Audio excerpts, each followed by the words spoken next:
Last week, we talked about the new survey among National Guard members that are stationed down at our southern border in the state of Texas and how much they hate being there because there's no crisis at the U.S.-Mexico border. According, again, to the people who have been pulled from their civilian lives to go sit down there on the border and monitor the crisis. There isn't one. Nevertheless, that hasn't stopped the state of Texas from diverting nearly $500 million, $480 million, towards this effort to keep the National Guard down there along our southern border. Now, this shift of the money actually took place in January. You had several departments, including, by the way, let's see who are they? The agencies, the state-run agencies that run prisons, the state police, and that, of course, regulate bars in the state of Texas. So they're literally taking money away from all the cops in the state of Texas and giving it to this little political theater starring our National Guard down on the southern border, almost $500 million. And of course, we wouldn't have known about this if media outlets in the state of Texas hadn't filed a Freedom of Information Act request that revealed to them that this happened last month. That's why it's just now being reported, because they didn't want anybody to know.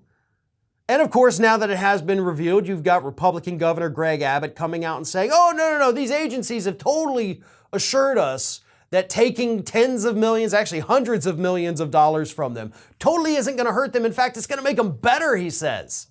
He says it's going to make them better because now we've also got the National Guard and they're going to bolster our law enforcement efforts, which isn't what the National Guard is supposed to do.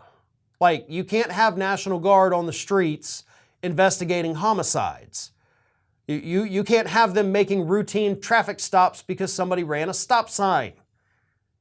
They're down there, they hate it, and they understand that you are using them as political props because there's no actual crisis along the southern border. And again, I've been talking about this in stories going back all the way since last summer, when these Republicans, most of them, of course, from Texas, telling us there's an invasion.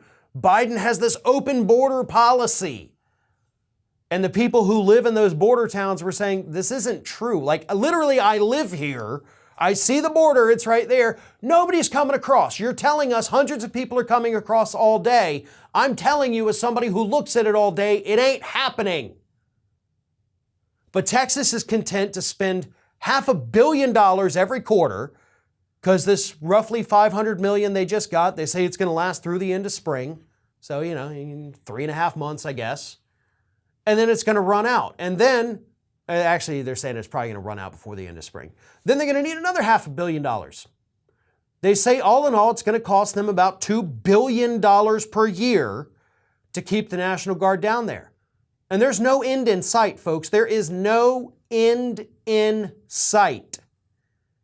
Actually, you know what? I take that back. There is an end in sight. And I guess that end in sight would be November of 2024 if Joe Biden or the Democrats, whoever the nominee is, lose that presidential election. At that point, then yeah, suddenly, yep, border's done, all secured, good to go, no problems anymore.